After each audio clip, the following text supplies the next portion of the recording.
हरे कृष्ण। आप सभी भक्तजनों का स्वागत है आज के सत्र में। तो पहले हम श्रीला प्रभुपाद जी की आज की कोट करेंगे। आज 30 अगस्त है। कोट आप लोगों के सामने है। तुम्हारे जैसा ग्रस्त भी एक त्रिदंडी के समान है।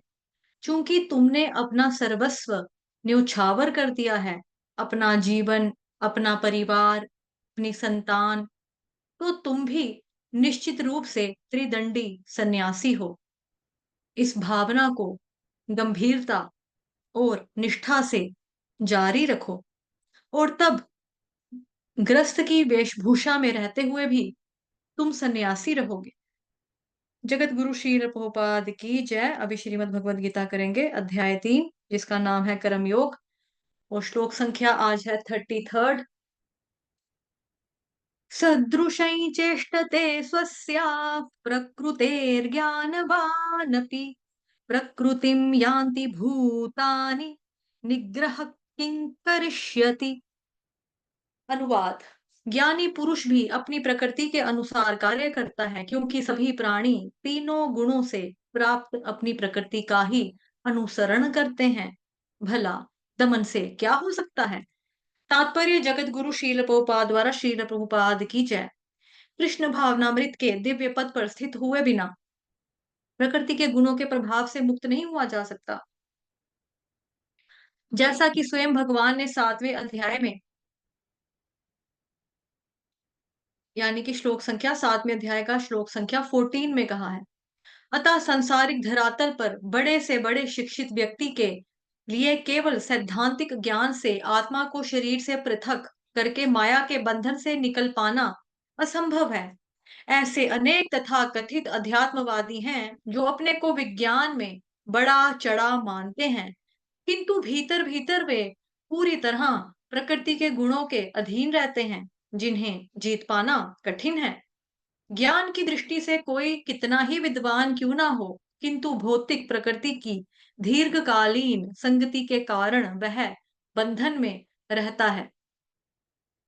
कृष्ण भावनामृत उसे भौतिक बंधन से छूटने में सहायक होता है, भले ही कोई अपने नियत कर्मों के करने में संलग्न क्यों ना रहे। अतः पूरी तरह कृष्ण भावना भावित हुए बिना नियत कर्मों का परित्याग नहीं करना चाहिए। किसी को भी सहसा अपने नियत कर्म त्याग कर तथा कथित योगी या कृत्रिम अध्यात्मवादी नहीं बन जाना चाहिए। अच्छा तो यह होगा कि यथास्थिति में रहकर श्रेष्ठ प्रशिक्षण के अंतर्गत कृष्ण भावनामृत प्राप्त करने का प्रयत्न किया जाए। इस प्रकार कृष्ण की माया के बंधन से मुक्त हुआ जा सकता है। हरे कृष्ण।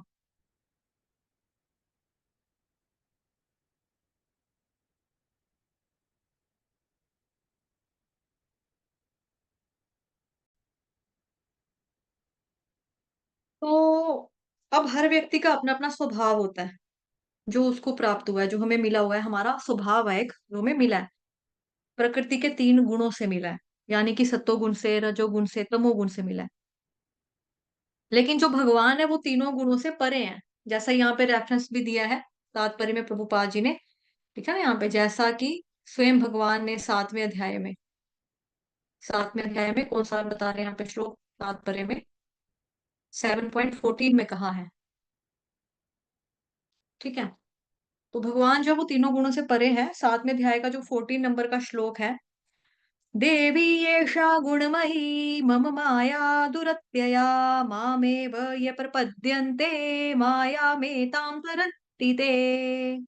प्रकृति के 3 गुणों वाली इस मेरी दैवी शक्ति को पार कर पाना कठिन है, किंतु जो मेरे शरणागत हो जाते हैं वे सरलता से इसे पार कर लेते हैं। तो जो सत्वगुण, रजोगुण, तमोगुण है, हमारे लिए पार करना वो कठिन है, लेकिन भगवान उसका तरीका भी बता रहे हैं, मेथड बता रहे हैं कि मेरे थ्रू पार किया जा सकता है। जो मेरे शरणागत हो जाएगा वो पार कर सकता है।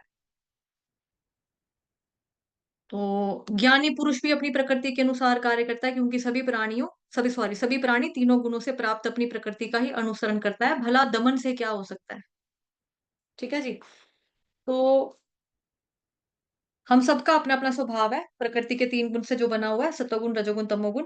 अगर कोई ब्राह्मणिकल स्वभाव वाला है, तो बेसिकली उसका स्वभाव किससे बना है, सत्वगुण से बना है। जो क्षत्रिय होते हैं उनका बनना होता है रजोगुण से, और जो बिज़नेस क्लास यानी कि जो वैश्य होते हैं, उनका स्वभाव बना होता है रजोगुण से और तमोगुण के मिक्स से बना होता है। और जो शूद्र होते हैं बेसिकली उनका स्वभाव होता है तमोगुण से। इसका मतलब ये नहीं है कि हम शूद्र देखें तो बोले ओह! तमोगुण वाला व्यक्ति, तमोगुण, तमोगुणी, तमोगुणी, शूद्र, शूद्र, शूद्र, इस तरह से नहीं है। जो तामसिक है वही शूद्र वाला कार्य कर पाता है। जो ये तो मतलब जो ये ऊंच-नीच वाला अ, भेदभाव वाला, ऊँची जाति वाला, नीची जाति वाला, है ना? ये सब नहीं, ये सब स्वभाव है। इवन अगर कोई व्यक्ति शुद्र स्वभाव वाला है, उससे जो ब्राह्मण जो काम करता है ना, ब्राह्मणी का जो नेचर वाले लोग होते हैं, जो वो काम करते हैं, उससे वो नहीं होंगे। और जो ब्राह्मण लोग होते हैं, उससे शूद्र वाले काम नहीं होने लगे, क्योंकि स्वभाव है। तो ऐसे ही किसी मज़दूर को बोल दें कि आप क्लर्क लग जाओ इसमें, किसी दफ़्तर में, किसी ऑफ़िस में, आप लिखा-पढ़ी वाला काम कर लो। वो कहेगा नहीं मैं तो पढ़ा-लिखा ही नहीं हूँ, मेरे को कहाँ से आएगा? मेरा तो मैं कर ही नहीं सकता। वो कहेगा मैं खाली अपने कंधों के ऊपर, बाजुओं के ऊपर वज़न ढो सकता हूँ। मेरा मैं सामान वग़ैरह कुली का काम कर सकता हूँ मैं इस तरह से, लेकिन ये तो नहीं कर सकता क्योंकि उसका फ़िज़िकल स्वभाव है, फ़िज़िकल वाला स्वभाव है। वो फ़िज़िकल वाला काम ही कर पाएगा। जिसका मेंटल वाला स्वभाव है, वो इंटेलेक्चुअल वाला काम ही कर पाएगा।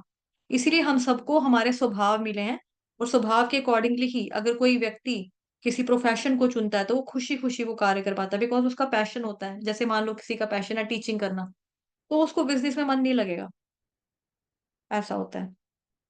तो तभी करके क्या होता है कि इंसान को वही प्रोफ़ेशन चूज़ करना चाहिए जो वो खुशी-खुशी पैशनेटली कर पाए। अगर स्वभाव के अनुसार इंसान को जो प्रोफ़ेशन होता है, काम-धंधा नहीं मिलता है, तो उसमें कहीं न कहीं कन्फ्यूज़न भी रहती है, वो दुखी भी रहता है, अंदर-अंदर वो कुढ़ता भी रहता है। तो उसके अंदर इसलिए मतलब अंदर-अंदर मन के अंदर उसको घुटन-सी होती है कि मैंने क्या सोचा था, मैं क्या बन गया? मैं क्या चाहता था, मैं क्या बन गया? ऐसे ही हमारे एक स्कूल थे, मतलब हमारा स्कूल था जहाँ पे मैं पढ़ती थी। जो हमारे प्रिंसिपल सर थे, वो तो बहुत अच्छे थे। मतलब क्योंकि वो एमए, एमएड थे। तो वो तो उनका तो था कि भई स्कूल उनके अंडर काफ़ी सारे स्कूल्स थे। लेकिन जब प्रिंसिपल सर की डेथ हो गई, मतलब हम लोगों ने तो पास आउट कर लिया था। मतलब आप मानो कि मतलब मेरे भाई के जो बच्चे हैं, वो स्कूल में पढ़ते थे। तो उस स्कूल में अब जो प्रिंसिपल सर के जो बेटा था, एक ही लड़का था ना मतलब उनका, लड़कियाँ थी लेकिन वो लड़कियाँ अपने-अपने घर में सेटल थी सब, कोई बाहर फॉरेन कंट्री में, कोई कैप्टन की बीवी, कोई इंजीनियर की बीवी। तो बेटे और बहू ने स्कूल सँभालना था। तो जो बेटा था वो था इंजीनियर। अब उसको सँभालना नहीं आ रहा, मतलब कि ना उसका काम करने का ढंग जो है ना वो बिल्कुल भी अच्छा नहीं है। मतलब देखने में भी नहीं लगता कि वो प्रिंसिपल सर का मतलब प्रिंसिपल सर जैसे वो इतने ज़्यादा मैच्योर थे, इतना परफेक्शन था उनके काम में, उनकी टीचिंग में, पढ़ाने में, टीचर्स को हैंडल करने में, स्कूल को हैंडल करने में, वो उनके बेटे में बिल्कुल भी नहीं है। तो वो ना अंदर-अंदर कुढ़ता भी रहता है, दुखी भी होता है, रो भी पड़ता है कभी-कभी और बच्चों को पीटना, मारना फालतू में ऐसे ही अ, रोज़ नए-नए रूल लागू कर देने स्कूल में। अ, यूनिफ़ॉर्म चेंज कर देनी, कभी कभी बुक्स चेंज कर देनी, हर साल बुक्स चेंज होती हैं। हमारे टाइम पे ऐसी चीज़ें नहीं थी। मान लो कि किसी के 2 बच्चे पढ़ते हैं स्कूल में, 1 बच्चा छोटा है, 1 बच्चा बड़ा है। तो बड़ा बच्चा जब पास होगा तो छोटे वाले बच्चे को उसकी बुक्स लग सकती है ना, तो बट वो हर साल चेंज कर देगा। गरीब लोग भी होते हैं। हमारे प्रिंसिपल जो थे हमारे टाइम पे मतलब प्रिंसिपल ने कई गरीब बच्चों को फ्री में पढ़ाया, कई बच्चों को फ्री में पढ़ाया। अब ये वाले जो सर आए हैं वो सिर्फ़ 3 बच्चों को पढ़ाते हैं आई थिंक, पता नहीं 3 या 4 को। मतलब वैसा सिस्टम नहीं रहा जो पहले था। क्यों? क्योंकि अब उस जो व्यक्ति अब मतलब प्रिंसिपल सर का जो बेटा है, उसका वो स्वभाव ही नहीं है। टीचिंग उसके लिए पैशन है ही नहीं है। उसके लिए उसका प्रोफ़ेशन अलग है, उसका पैशन भी अलग है। तो जो व्यक्ति अपने मतलब स्वभाव के अनुसार काम हमें करना चाहिए और जब व्यक्ति अपने स्वभाव के अनुसार काम करता है, गुण के हिसाब से काम करता है, तो वो खुशी-खुशी कंट्रीब्यूट भी कर पाता है। तो यही इस श्लोक में शिक्षा है कि हमें भी अपने जो किसी भी जॉब को, किसी भी प्रोफ़ेशन को अगर चूज़ करना है, तो अपने गुण और कर्म के विभाग से ही हमें करना चाहिए। 4th चैप्टर में भी आगे जाकर हम पढ़ेंगे, भगवान जिसमें बताएँगे कि ये जो अ 4 वर्ण सिस्टम है बेसिकली, ये गुण और विभाग की को मद्देनज़र रखते हुए भगवान जी ने विभाजन किया है इसका। ऐसा नहीं है कि भगवान ने किसी को ऊँची जात बना दिया, किसी को नीची जात बना दिया। जैसे लोग मंदबुद्धि लोग जो होते हैं वो कहते हैं देखो, देखो आपके भगवत गीता में ही जाति प्रथा सिस्टम बता दिया आपके भगवान ने। ऐसा बिल्कुल भी नहीं है। वो हम पढ़ेंगे आगे 4th चैप्टर जब आएगा ना, तो वहाँ पर हम पढ़ेंगे कि भगवान कहते हैं भई मैंने जो ये किया है, ये तो गुण और कर्मों के अनुसार किया है। ये जात-पात का सिस्टम नहीं है। ठीक है, आज के लिए इतना ही। वाञ्छाकल्पतरुभ्यश्च कृपा सिन्धुभ्येव च पतितनां पावनेभ्यो वैष्णवेभ्यो नमो नमः। अनंत कोटि वैष्णव वृंद की जय। जगत गुरु श्री प्रभुपाद की जय। श्री कृष्ण चंद्र भगवान की जय। ग्रंथराज श्रीमद् भागवतम महापुराण की जय। श्रीमद् भगवद गीता की जय। और आप सभी भक्तों की जय। और आज 30 अगस्त है और आज एकादशी है, अन्नदा एकादशी। इसको अजा एकादशी के नाम से भी जाना जाता है। तो कुछ लोगों ने कल भी एकादशी रखी थी जो ब्रह्म गौड़ीय वैष्णव संप्रदाय से नहीं थे, और इस्कॉन में कोलकाता वालों की भी 29 यानी कि कल ही थी। और जिन लोगों ने आज व्रत रखा है उसका रिकॉर्डिंग मैं ऑलरेडी कल का डाल चुकी हूँ, क्योंकि आधे लोगों ने कल रखी थी तो मैंने रिकॉर्डिंग कल की डाली है। तो आप लोगों से रिक्वेस्ट है कि आप वहां पे कथा का श्रवण कीजिए, रिकॉर्डिंग सुन लेना आज, ठीक है। हरे कृष्ण। धन्यवाद आप सभी भक्तजनों का।